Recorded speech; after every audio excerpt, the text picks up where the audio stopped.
Welcome to వి5 news. ప్రస్తుతం మనము రంగారెడ్డి జిల్లాలోని ఇబ్రహీంపట్నం నియోజకవర్గంలో ఉన్నాము.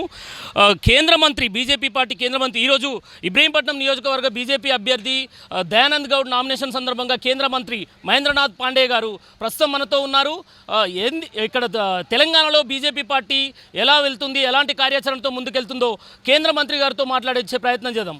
सर जी नमस्कार. नमस्कार. बीजेपी तेलंगाना में पूरे जनता के आशीर्वाद से नरेंद्र मोदी जी के नायकत्व में यह चुनाव जीतने जा रही है और बीजेपी ने जब से डिक्लेयर किया कि हम जीतने के बाद ओबीसी का चीफ मिनिस्टर बनाएंगे तो और बड़ा current in favour of the BJP जनता में बना है और तेलंगाना की जनता केसीआर के करप्शन, उसके फैमिली करप्शन और सारे काम को अधूरा छोड़ने के कारण दुखी है और कांग्रेस के पुराने भ्रष्टाचार उसे आज भी याद है.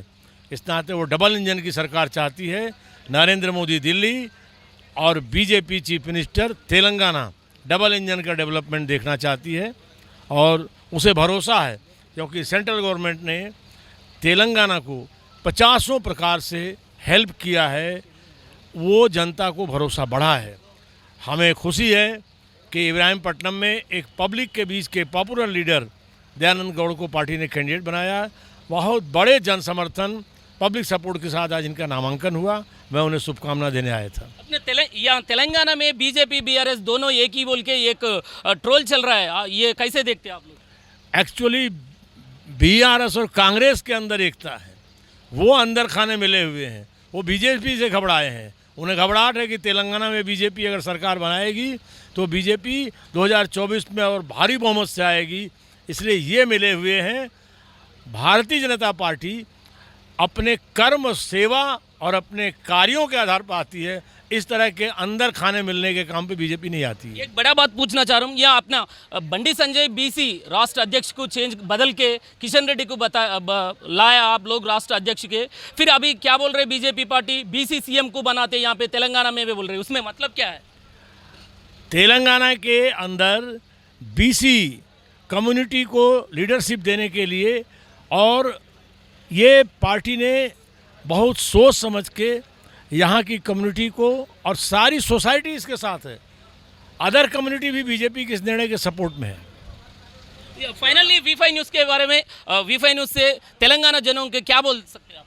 फाइनली तेलंगाना जनता को मेरी अपील है कि इब्राहिमपट्टनम से दयानंद गौड़ जैसे पब्लिक के सेवा करने वाले लीडर को जिताएं और पूरे तेलंगाना के अंदर लोगों को जिताएं. डबल इंजन की सरकार बनाएं. विकास की राह पर तेलंगाना को आगे ले जाएं. ये मेरी तेलंगाना की जनता से अपील है. यहाँ का सीएम केसीआर बात करने के टाइम पे या बीजेपी कुछ भी नहीं करा तेलंगाना को बोल के बोलते हर बार, क्या बोलते इसके बारे में? अभी मेरे पास एक पूरे डिटेल आंकड़े के साथ बताऊंगा तो बहुत समय लगेगा.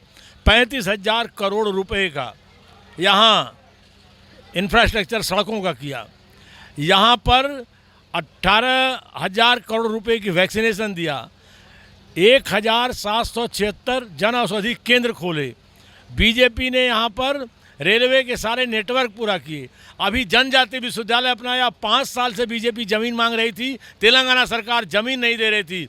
आज जनजाति सेंट्रल यूनिवर्सिटी खोला.